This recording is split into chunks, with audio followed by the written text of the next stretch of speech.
Hello everyone, मैं भूपेंद्र सिंह एक बार फिर से स्वागत करता हूं आपके अपने करियर प्लेटफॉर्म प्रिंस एकेडमी पर। यार 25 डेज रह गए हमारे पास रोहतक के लिए और वहीं हमारा जुलाई मिड के अंदर आईपी मैट इंदौर का एग्जाम भी होने वाला है। आज वाली वीडियो में इन डेप्थ बात करूंगा आपसे, क्या ये बचे कुछ टाइम पीरियड के अंदर एग्जाम क्लियर किया जा सकता है या नहीं किया जा सकता। प्रॉपर फैक्ट बेस्ड बात करूंगा, विद एग्जाम्पल बात करूंगा। चलिए यार शुरू से शुरुआत करते हैं। अब यार ध्यान से समझना इसको, हमारे पास दो चीजें हैं, नंबर ऑफ डेज और सेल्फ डिसिप्लिन। क्या ये सेल्फ डिसिप्लिन अगर हम बढ़ा दें तो नंबर ऑफ डेज ज्यादा होना मैटर करता है? थोड़ा सा इस बात पे मैं प्रकाश डालने की कोशिश करता हूं। देखो, नंबर ऑफ डेज कहां मैटर करता है। देखो यार, आपके पास 1 साल का टाइम है या आपके पास 6 महीने का टाइम है, ठीक है, आप क्या करोगे, कॉन्सेप्ट्स को थोड़ा आराम से, तसल्ली से, एनर्जी लगा के ढंग से करोगे, वो बस एक ही चीज हो गई। पर बच्चे हमारे पास ऐसे भी हैं जिन्होंने 1 से 1.5 महीने पढ़ाई करके, अच्छे से पढ़ाई करके एग्जाम क्लियर किया है। एग्जाम्पल लेता हूं, AIR 2 सबको पता है, शुभांगी अवस्थी जी 1.5 महीना पढ़ाई करके उन्होंने आईपी मैट इंदौर जैसा एग्जाम जो है क्लियर किया था। अब यार हम में से बहुत स्टूडेंट, ये तो हमें अच्छा तो लगता है, हमने देखा तो इंटरव्यू के, हाँ यार चलो ठीक है उन्होंने क्लियर किया है, बट कभी उनकी बैक स्टोरी हमने जानने की कोशिश की ही नहीं। आपने अगर ध्यान दिया हो, उन्होंने कहा था कि भाई 10 घंटे उन्होंने पढ़ाई की है। तो अब आप खुद से एक सवाल ये पूछो, क्या आप इतने सेल्फ डिसिप्लिन हो सकते हो कि आप 10 घंटा पढ़ाई करो? देखो यार, नंबर ऑफ डेज की कहानी तभी खत्म हो जाती है जब आपका सेल्फ डिसिप्लिन बढ़ जाए बहुत ज्यादा। तो कोशिश अब क्या करनी है, हमें सेल्फ डिसिप्लिन होना है। अगर हम आज से भी शुरू करें तो हमारे नेक्स्ट जितने भी डेज हमारे पास बचे हैं, proper right guidance, right material की तरफ हमारी एनर्जी लगनी चाहिए। ऐसा नहीं है कि आप कुछ भी कहीं पे भी पढ़ना शुरू कर दो। अब बात करते हैं कि करना क्या है हमें। सबसे पहली चीज, अब जो अगर बच्चे शुरू कर रहे हैं, एडिटोरियल्स पढ़ना शुरू करो। मैं क्यों कह रहा हूं इसके लिए, आपके वर्बल एबिलिटी के अंदर आरसीज और क्रिटिकल रीजनिंग आपके आईपी मैट इंदौर और रोहतक के अंदर भी मैं बात करूं, एक अच्छा खासा रोल प्ले करती हैं। अब अगर देखो आरसीज की भी मैं बात करूं ना, हम क्या करते हैं, जो बच्चे पढ़ते नहीं हैं पहले से, या रीडिंग की उनकी एबिलिटी नहीं होती, वो इतनी हैबिट नहीं होती पढ़ने की, तो मैं उनको सजेस्ट करता हूं कि ठीक है यार आप शुरू करो, एटलीस्ट नॉवल से शुरू करो। उन बच्चों के लिए मैं बोलता हूं कि ठीक है नॉवल से शुरू करो, लेकिन आपको ये बात जाननी पड़ेगी, ये एक कड़वा सच है कि आपको एडिटोरियल्स की तरफ आना ही पड़ेगा। अब आपका सबसे पहला स्टेप क्या है, द हिंदू जाओ और एडिटोरियल्स अपने पढ़ना शुरू करो। क्यों कह रहा हूं, आरसीज का क्या रोल है, एक इक्वेशन दूंगा, बिल्कुल ध्यान से समझना इसको। हम क्या करते हैं, हम अपनी मैं वाई एक्सिस पे कॉम्प्रिहेंडिंग एबिलिटी लेता हूं और एक्स एक्सिस पे लेता हूं मैं हमारा एक्सपोजर टू डिफरेंट जॉनरास। ठीक है, मतलब अगर आपके पास पैराग्राफ्स आते हैं तो वो डिफरेंट जॉनरास के अंदर आते हैं। ठीक है, कोई आपका साइंस एंड टेक्नोलॉजी से होता है, कोई आपका इकोनॉमी से होता है, मतलब डिफरेंट जॉनरा से। हम क्या करते हैं, हम अपनी कॉम्प्रिहेंडिंग एबिलिटी तो बढ़ाना शुरू करते हैं कि भाई मुझे पैसेज जो अच्छे से अच्छा समझ में आना चाहिए, लेकिन हम अपने जॉनरा को भूल जाते हैं, हम उसका एक्सपोजर लेना भूल जाते हैं। ठीक है, अब जब हम देखो, ये हमारा कॉम्प्रिहेंडिंग एबिलिटी हो गया, ये हमारा एक्सपोजर हो गया। अभी हम क्या कर रहे हैं, मान लो हम छोटा सा इतने से एरिया के अंदर है, छोटे वाले एरिया के अंदर, अब हम क्या कर रहे हैं, हम कॉम्प्रिहेंडिंग एबिलिटी को बढ़ा रहे हैं।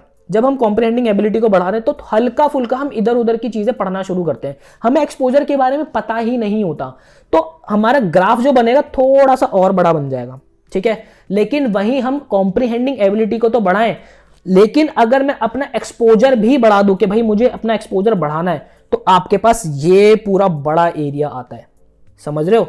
तो आपको एडिटोरियल पढ़ना है, क्यों, आपको उससे डिफरेंट जॉनरा की आपकी रीडिंग होगी और प्लस आपके करंट अफेयर्स भी अच्छे होंगे। डन, क्लियर ये चीज। दूसरी बात करता हूं मैं, आपको 10 किताबें नहीं लगानी है। ठीक है, आप अवस्थी जी का भी इंटरव्यू फिर से देखिए, आप एक बुक से स्टिक कीजिए यार। एक किताब को 10 बार लगाने से कॉन्सेप्ट्स क्लियर होते हैं, 10 किताब एक बार लगाने से मजा नहीं आता, एंट्रेंस ऐसे क्लियर नहीं होते हैं। कोई भी एक बुक आप रखिए, चाहे फिर वो आपकी एसटी इवांस हो या आपकी क्विकर मैथ्स हो, आप RS अग्रवाल सॉल्व कर रहे हैं, कुछ भी आप सॉल्व कर रहे हैं, एक बुक से स्टिक हो जाइए। ठीक है, अब तीसरी चीज आती है मॉक्स की। मॉक्स बहुत अहम रोल निभाते हैं। तो आपको करना क्या है, देखो मैं आपको वीडियो के एंड के अंदर एक 30 डेज का बहुत अच्छा डिजाइन टाइम टेबल दूंगा।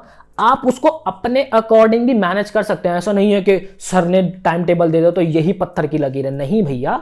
हर स्टूडेंट का अपना अपना कंफर्ट लेवल होता है पढ़ने का, तो आप उसको अपने अकॉर्डिंग ही शेड्यूल कीजिएगा।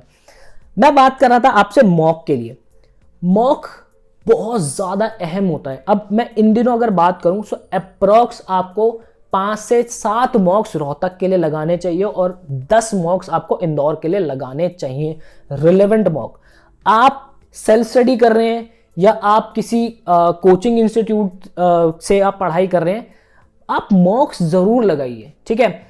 दूसरी चीज ये है कि आप जो है अपनी बुक से तो स्टिक हो गए हैं। अब कुछ बच्चे क्या करते हैं, कुछ बुक्स भी अपने पास रखते हैं, वो किसी कोचिंग के अंदर एनरोल्ड है तो अपना कोचिंग का मटेरियल भी करते हैं। नहीं भैया नहीं, आपको एक तरफ रखना पड़ेगा अपने दिल को कि हाँ भाई मुझे यही चीज सॉल्व करनी है, ठीक है। उससे कॉन्फिडेंस बहुत ज्यादा बिल्ड होगा, ठीक है। अदरवाइज आपको मटेरियल बहुत सारा दिखता रहेगा कि मुझे ये भी खत्म करना है, और ये सारा मटेरियल कुछ नहीं करेगा, सिर्फ और सिर्फ प्रेशर क्रिएट करेगा, ठीक है। तो वापस आता हूं मॉक वाली बात पर। मॉक्स आपको बिल्कुल रिलेवेंट लगाने ही लगाने हैं और time to time topic wise आपको अपनी तैयारी को जज करना है। अब ये बात आती है कि मॉक हमें मिलेंगे कहां से। तो यार आप अगर किसी कोचिंग के अंदर एनरोल्ड हैं तो आप उनसे कहिए कि वो आपको मॉक्स जो है प्रोवाइड करें। अदरवाइज आप किसी और कोचिंग से या कहीं से भी आप मॉक्स ले सकते हैं। अगर मैं हमारे कोर्स की बात करूं तो हम अपने कोर्सेज के साथ मॉक्स जरूर देते हैं और हमारे मॉक्स जो होते हैं वो टॉपिक वाइज होते हैं। सो यार मैं आपको पहले बता देता हूँ, देखो हमारे अभी बैचेस जो हैं बिल्कुल फुल हो चुके हैं। अभी कोई भी हम एनरोलमेंट नहीं कर रहे हैं, पर बहुत जल्दी हम एक क्रैश कोर्स लॉन्च जरूर करने वाले हैं। सो अगर आपको उस क्रैश कोर्स के रिगार्डिंग कोई भी इंफॉर्मेशन चाहिए सो आप हमें इस गिवन नंबर पे व्हाट्सएप ड्रॉप कर सकते हैं और आप हमसे टच में रहिएगा। तो इस बैच के अंदर हमें क्या प्रोवाइड करेंगे आपको, यार आपको इंडिया की बेस्ट फैकल्टीज के वीडियो लेक्चर्स मिलते हैं, साथ ही साथ एक रिलेवेंट बुक सेट जो आपके एग्जाम पॉइंट ऑफ व्यू से डिजाइन किया गया है आपके घर तक पहुंचता है। एक रिलेवेंट मॉक आपको हम देते हैं जहां आप अपनी तैयारी को टाइम टू टाइम जज करते हो, टॉपिक वाइज चैप्टर वाइज जज करते हो। उसी के साथ आपको एक double support doubt solving group हम देते हैं जहां हमारी टीम आपके साथ हमेशा बनी होती है। उसी के साथ आपके मंडे टू फ्राइडे, ध्यान रखना Monday to Friday daily live session आपके नॉन अकेडमिक्स डाउट के लिए प्रिंस सर खुद शेड्यूल करते हैं और आपके वीकली लाइव सेशंस हम आपकी फैकल्टीज के साथ शेड्यूल कराते रहते हैं। सो कोई भी इंफॉर्मेशन चाहिए इस नंबर पे व्हाट्सएप ड्रॉप करो। अब बात करता हूं कि यार मॉक्स हम लगा रहे हैं, मॉक्स हम कर रहे हैं, अब उसके बाद करना क्या है। हम मॉक्स तो लगा लेते हैं और जो अहम चीज हम छोड़ देते हैं वो होता है उसको एनालाइज करना। आप अगर 1 या 1.5 घंटा अपने मॉक के अंदर इन्वेस्ट कर रहे हैं सो यकीन मानो 2 से 2.5 घंटा आपको उसको एनालाइज भी करना है कि आप किस क्वेश्चन के अंदर लैग कर रहे हो, कहां आपकी अप्रोच बहुत बेकार रही है, किस क्वेश्चन में आपने बहुत ज्यादा टाइम लगा दिया। मॉक देने से होता क्या है, हमें एग्जाम का पैटर्न तो पता चलता ही चलता है, साथ ही साथ हम एक एबिलिटी सीखते हैं जिसको कहते हैं हम आर्ट ऑफ स्किपिंग।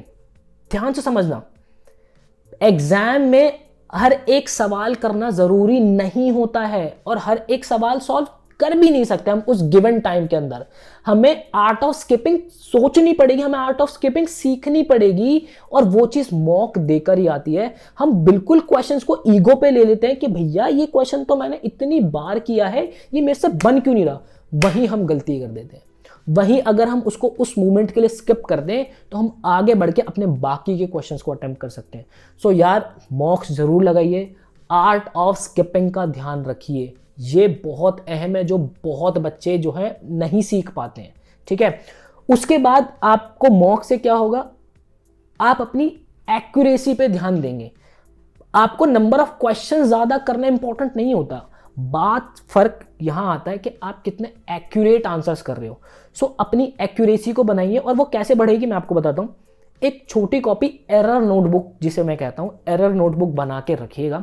उसके अंदर मॉक टेस्ट के अंदर जो क्वेश्चंस आपसे नहीं बने हैं या उस टाइम पे नहीं बने, आपको कॉन्सेप्ट तो पता था लेकिन फिर भी कहीं ना कहीं आप जो है लैग कर गए, कुछ कैलकुलेशन मिस्टेक कर गए, ऐसे क्वेश्चंस को उस नोटबुक के अंदर लिखना शुरू कीजिए बिल्कुल, और उसको रिवाइज करना शुरू कीजिए। आपका ग्राफ ऐसे बढ़ जाएगा, ट्रस्ट मी। सो ये बातें आपको बिल्कुल हमेशा ध्यान रखनी है। अपनी अप्रोच को बढ़ाओ, मॉक दे देकर आपको आपकी अप्रोच पता चलेगी कि कहाँ आपकी अप्रोच गलत है। सो ये सारी चीज़ें आपको ध्यान रखनी है। सो पूरी बात का निचोड़ और कंक्लूजन अगर मैं निकालूं, सो अगर एक राइट गाइडेंस आपको मिल जाए, एक राइट मटेरियल आपके पास हो, आप सेल्फ डिसिप्लिन बहुत ज़्यादा हो, सो ये नंबर ऑफ डेज खत्म हो जाता है। नंबर ऑफ डेज का फैक्टर ही नहीं बचता। नंबर ऑफ डेज सिर्फ और सिर्फ वहीं आपको मदद करता है कि हाँ, आपको एक सुकून होता है कि चलो ठीक है, थोड़ा टाइम है, मैं धीरे धीरे भी पढ़ सकता हूँ। लेकिन आप कर सकते हो भैया। अब बात करता हूँ सीधा हमारे टाइम टेबल की तरफ चलते हैं। तो यार ये रहा हमारा 30 डेज का टाइम टेबल, जो कि हमारी टीम ने बहुत सोच समझ के आपके लिए डिज़ाइन किया है। अब इसका मतलब ये नहीं है यार कि मतलब ये टाइम टेबल आ गया तो यही पत्थर की लकीर है। आप इसको अपने अकॉर्डिंग चेंज कर सकते हैं भाई, ठीक है। जैसे कि अगर मैं डे 1 की बात करूँ, तो आप डे 1 जो अपने वैदिक के ऊपर थोड़ा सा काम कीजिए, क्वांट के अंदर। उसके बाद आप अपनी रीजनिंग के अंदर अपनी सीरीज के ऊपर काम कीजिए, सीरीज के ऊपर मॉक्स लगाइए। 1 या 2 मॉक आप यहाँ पे देख सकते हैं, हमने 1 या 2 मॉक लिखा है। उससे होगा क्या, क्योंकि सीरीज के क्वेश्चन जो है वो रोहतक के अंदर थोड़े से आते हैं, अच्छे से आते हैं, तो आपकी प्रैक्टिस हो जाए डे 1 ही।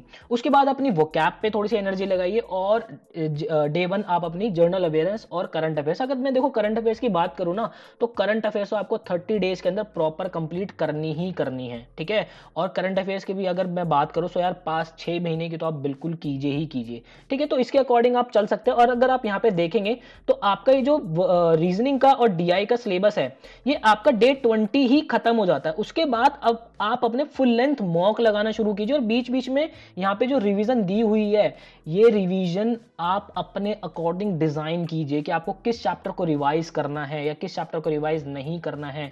तो ये सारी चीजें आप देख सकते हैं, यहाँ पे देख सकते हैं आपको करंट अफेयर्स के अंदर भी रिवीजन के हमने डेज डाले हुए हैं। सो इनको बहुत अच्छे से यूटिलाइज कीजिए, और कोशिश कीजिए आपका 30 से 35 डेज के अंदर प्रॉपर सिलेबस कंप्लीट हो जाए और आप अच्छे से प्रिपेयर हो जाए। सो यार ये वाला जो टाइम टेबल है, आप फर्स्ट कमेंट के अंदर फर्स्ट लिंक से आप ले सकते हैं, तो वहां पे मैं पिन करा दूंगा इसको फर्स्ट कमेंट के अंदर, तो आप वहां से इसको डाउनलोड कर सकते हैं और अपने अकॉर्डिंग इसको शेड्यूल कर सकते हैं। सो यार आई होप आपको ये वाली वीडियो बहुत पसंद आई होगी, और आपको जो भी वीडियो की रिक्वायरमेंट है आप प्लीज़ हमें कमेंट सेक्शन के अंदर ज़रूर बता सकते हैं, और मैं और मेरी टीम हम पूरी कोशिश करेंगे हम उसके ऊपर वीडियो बना सके। सो मिलता हूँ यार आपसे ऐसे ही किसी वीडियो के अंदर। मुझे दीजिए इजाज़त, till then bye bye, take care.